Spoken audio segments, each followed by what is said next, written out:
Mesdames, Messieurs, bonjour à toutes et à tous, bienvenue au journal. Ce 15 janvier marque le triste anniversaire de l'attaque terroriste contre le café Cappuccino et l'enlèvement du docteur Kenneth Elliott à Djibo. L'association des familles des victimes des attentats de Burkina a commémoré ce triste anniversaire en déposant ce matin une gerbe de fleurs. Les chambres de commerce du Burkina et des États-Unis sollicitées par le gouvernement burkinabé pour organiser dès demain à Ouagadougou une conférence internationale sur la gouvernance économique qui devrait être au service de la démocratie. Ce 15 janvier rappelle au Burkinabé un douloureux souvenir. Il y a 2 ans, Ouagadougou subissait sa première attaque terroriste. La cible des assaillants, le restaurant Cappuccino, l'hôtel Splendide et le maquis Taxi Brousse. Bilan de cette attaque, 30 morts, de nombreux blessés, 70 au total, et d'importants dégâts. Une date qui reste gravée dans la mémoire collective des Burkinabés. Le deuxième anniversaire donc, des attaques terroristes de Cappuccino est célébré aujourd'hui par l'association des familles des victimes des attentats du Burkina. Elle a déposé une gerbe de fleurs sur la stèle qui a été érigée à la mémoire des victimes et tenu ensuite une conférence de presse, une rencontre avec la presse pour dénoncer le silence du gouvernement burkinabé face à leur souffrance. Amado Ilboudo, Nathalie Savadogo, reportage. Nous avons fait plusieurs démarches vers ces autorités. Ils nous ont donné beaucoup d'engagements. Malheureusement, ce sont des engagements qui sont restés dans le vide. L'engagement, c'est de pouvoir se rencontrer et de faire l'état des lieux, comme je vous ai précisé ici, des différentes catégories de victimes. Il y a des personnes décédées qui travaillaient, qui étaient des piliers de leur famille. Il y a des blessés à ce jour qui ont toujours des balles dans leur corps. Il y a des personnes rescapées traumatisées, surtout ces derniers. Ce sont les plus nombreux qui malheureusement vivent ce mal-là en eux pour des années. Aujourd'hui marque également un autre triste anniversaire, celui de l'enlèvement du couple Elliott. Le 15 janvier 2016, le couple était enlevé à Djibo par des hommes armés. Si l'épouse du docteur Elliott a été libérée le 7 février 2016, le docteur Kenneth Elliott, lui, est toujours entre les mains de ses ravisseurs. 2 ans après, très peu d'informations filtrent sur cet enlèvement et les actions pour sa libération. Les forces de défense et de sécurité sont sur le terrain pour lutter contre le terrorisme et le grand banditisme. Les FDF ont surtout multiplié les interventions de sécurisation dans le nord du pays qui permet ainsi d'anéantir plusieurs activités terroristes selon l'état-major général des armées. Les précisions de Vincent Kendrebego. La fin d'année 2017 n'a pas été de tout repos pour les forces de défense et de sécurité déployées dans le nord du pays. Les unités du groupement des forces armées antiterroristes ont dû redoubler d'efforts pour assurer une quiétude à la population. Armées de l'air, unités de la gendarmerie et de la police ont conjugué leurs efforts pour prévenir des actes terroristes sur le sol burkinabé. Selon le communiqué de l'état-major général des armées, environ 200 individus ont été interpellés dans le cadre de ces opérations. 33 ont finalement été transférés aux unités de police et de gendarmerie pour les besoins d'enquête et les autres sont libérés. Armes et munitions, matériel de fabrication d'engins explosifs et faux documents ont été saisis. Et des camps de refuge et d'entraînement terroristes ont également été détruits. Les forces armées nationales se félicitent alors de la collaboration de plus en plus accrue des populations, lesquelles sont invitées à poursuivre cet élan de soutien aux unités engagées sur le terrain pour la sécurisation du territoire national. Ces dernières semaines, la région du Nord a subi des attaques terroristes. Profitant d'un séjour dans le Yatenga, le ministre de la Jeunesse, le Dr Ismaïla Ouedraogo, s'est rendu au poste de contrôle frontalier de Yancé. Il a salué le courage et le patriotisme des FDF pour la sécurisation dans cette zone du Burkina. Et pour témoigner concrètement à sa satisfaction, le ministre Ouedraogo a remis un don de vivres à la troupe. Reportage Constantin Ouedraogo, Alex Zagré. En marge des activités politiques du MPP, le ministre de la Jeunesse a rendu visite aux forces de défense et de sécurité basées à Niassé. Dans ce poste de contrôle frontalier avec le Mali, Smaïla Ouedraogo est venu encourager et féliciter cette armée majoritairement jeune pour le travail qu'elle abat au quotidien. Au Burkina Faso, si vous prenez 100 Burkinabés, 83 sont des jeunes, exactement le cas dans notre armée. À travers les différentes visites qui sont faites, que c'est des gens merveilleux, formidables, parce qu'il s'agit de deux corps, un corps paramilitaire et un corps militaire, qui cohabitent ensemble sans aucune friction.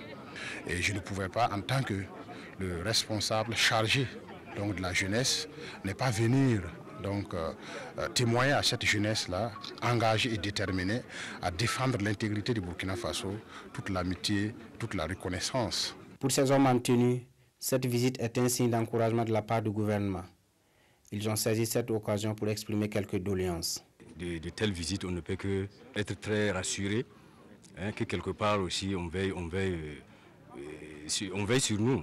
Nous veillons sur les populations et quelque part c'est pour dire que monsieur le ministre et le gouvernement tout entier n'est pas en reste de nos difficultés. Tous unis, militaires et paramilitaires disent avoir un but commun dans ce poste mixte, anéantir ces ennemis qui créent la psychose au sein de la population.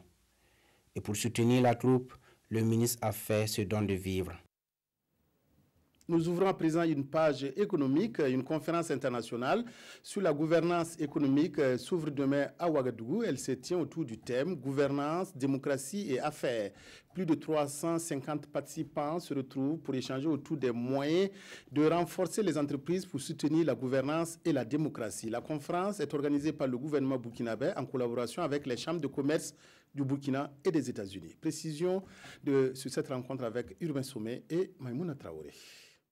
La conférence internationale sur la gouvernance économique est une initiative prise par le président du Faso, Roch-Marc Christian Kaboré, à l'issue des journées du Burkina Faso tenues à New York en septembre dernier.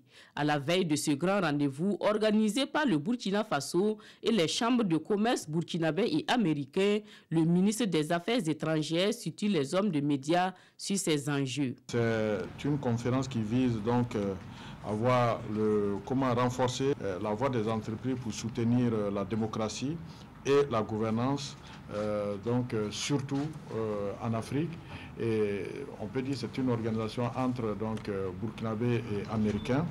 Et une fois de plus, c'est un bon point pour à la fois la diplomatie burkinabé, mais aussi c'est quelque chose de formidable qui renforce les relations entre les États-Unis et le Burkina Faso. Plus de 350 participants, des hommes d'affaires, des politiques, des acteurs de la société civile et du monde syndical venus du Burkina Faso, d'Afrique et des États-Unis partageront leurs expériences sur plusieurs thèmes. Il y aura un premier panel qui va porter sur gouvernance collective en Afrique, éthique, sécurité et inclusion économique et politique. Le deuxième panel va porter sur le plaidoyer politique et la mise en œuvre pour une gouvernance collaborative. Le panel 3, c'est réaliser le développement durable et la croissance grâce à une gouvernance éthique. Le panel 4 qui va parler d'édification des sociétés résilientes pour faire face aux menaces sécuritaires. Et le dernier panel a pour terme adopter les technologies pour renforcer l'inclusion économique et politique des citoyens. La conférence internationale sur la gouvernance économique sera sanctionnée par une déclaration dite de Ouagadougou pour matérialiser l'engagement des participants sur les questions abordées. Cette rencontre se tient au moment où le Burkina Faso et les États-Unis préparent un forum d'affaires entre les deux pays. Les échanges commerciaux désormais facilités par un comité national de la facilitation.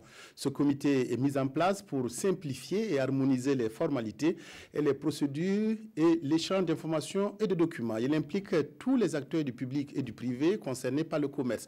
Pour marquer son lancement, un atelier s'est ouvert ce matin à Ouagadougou. Issa Kafando, Zalissa Sanfo.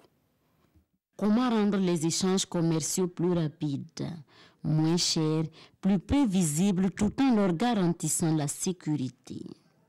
Ces acteurs du monde du commerce sont ici pour trouver des réponses. Et cet atelier marque officiellement le lancement des activités du Comité national de facilitation des échanges. Le département du commerce a pensé qu'il était très utile de réunir donc les membres de ce comité pour leur permettre non seulement de se connaître, ensuite de pouvoir ensemble planifier un certain nombre d'activités pour faciliter donc la mise en œuvre de cet accord et connaître aussi leur rôle. Qu'est-ce qu'on attend d'eux? Des décisions prises lors de la 9e conférence ministérielle de l'Organisation mondiale du commerce tenue en décembre 2013 à Bali, en Indonésie. Il faut dire donc ce comité a pour rôle essentiel d'être un organe d'abord de veille, d'orientation, de conseil. Au vu de cette évaluation, avec la composante secteur privé, nous allons regarder qu'est-ce qui reste à faire pour leur permettre de mieux gérer leurs opérations. Donc ce sera donc des doléances.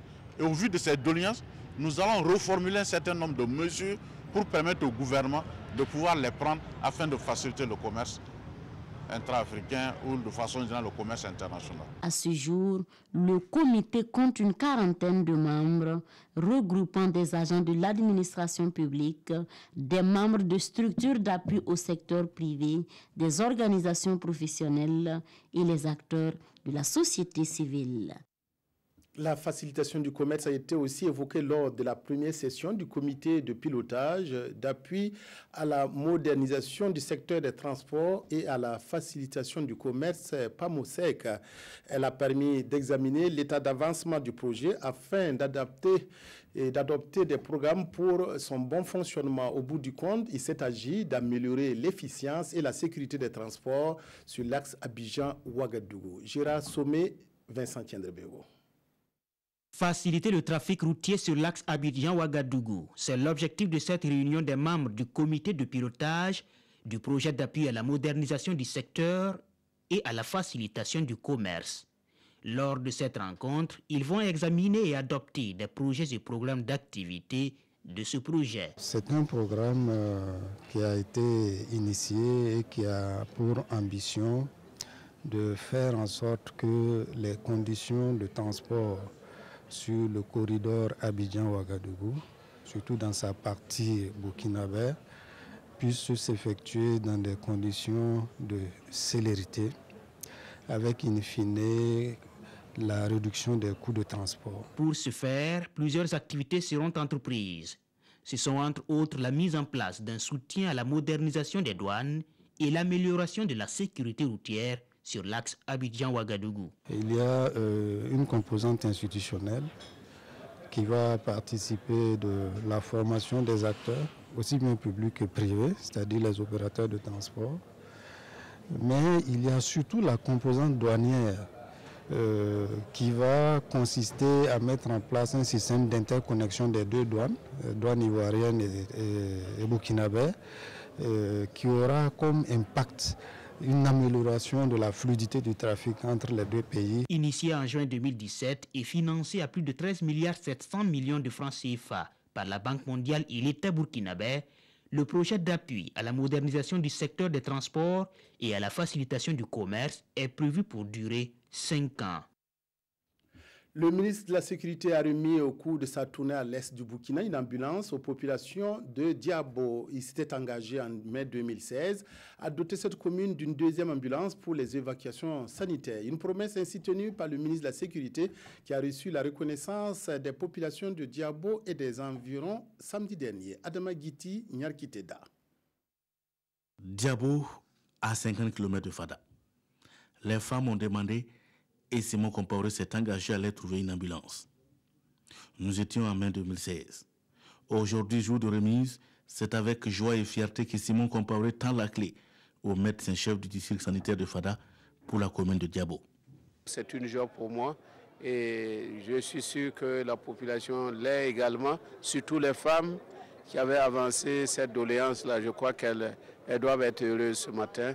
Les femmes accueillent l'ambulance à cœur joie. Pour elles, c'est une épine de moyens et permet à la localité de posséder d'une deuxième ambulance afin d'éviter tout risque. Nous sommes très contents parce que nous savons que actuellement, maintenant, nos femmes ne vont plus souffrir et même la population tout entière. Avec la seule ambulance qu'on avait, s'il y a des urgences de gauche à droite, ce n'est pas simple. Pour l'acquisition de l'ambulance, Simon Compaoré dit l'avoir obtenue auprès de cet homme, un fils tailleur de la localité, Félix Kiema a offert gracieusement le don. Dans l'accompagnement du programme du président Roch, et il se trouverait que la population de Diabo, dont je suis issu, souffrait de l'absence d'une ambulance.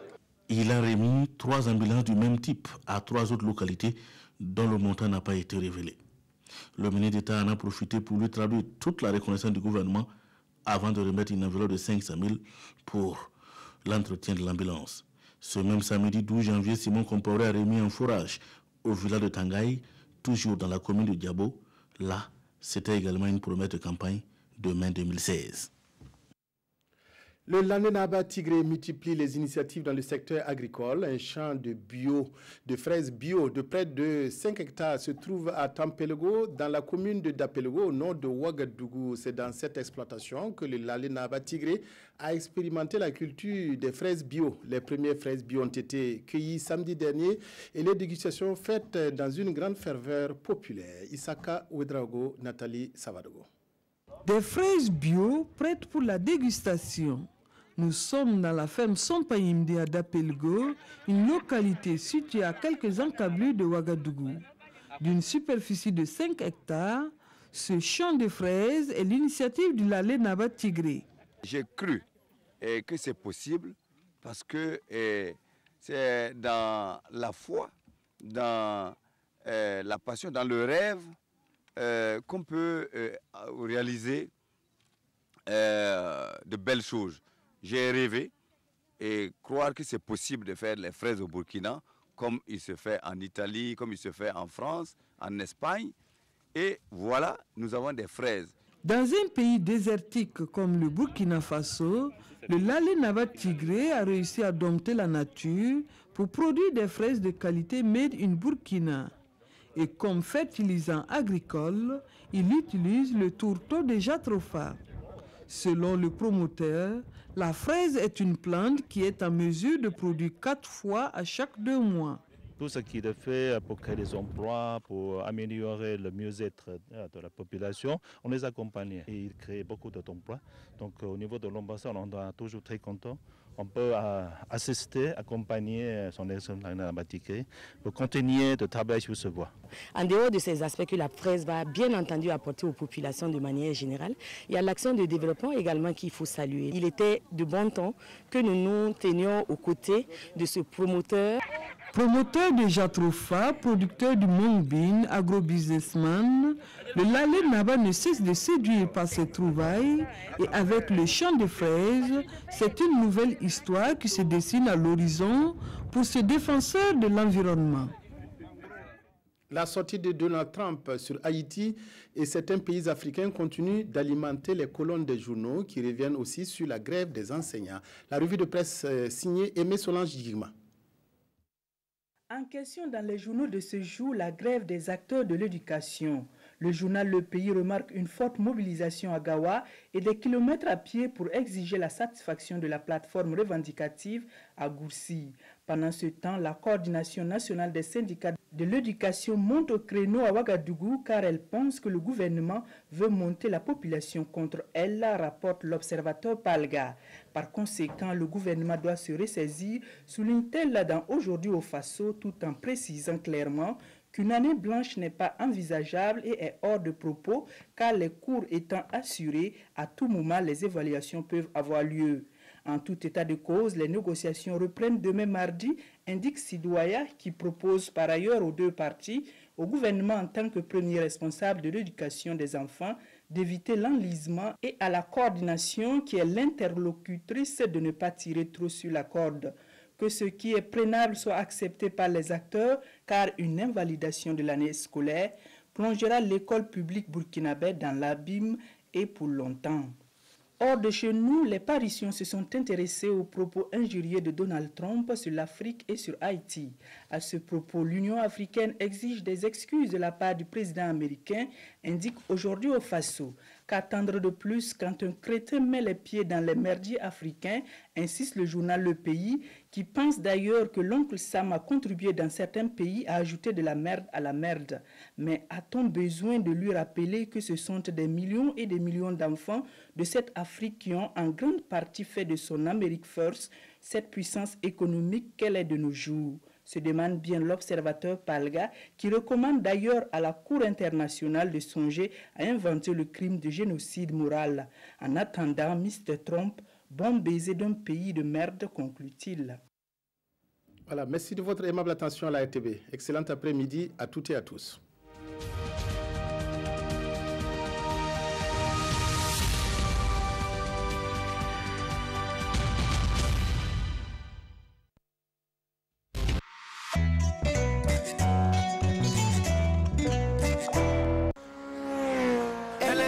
Number one, the forces, my motto.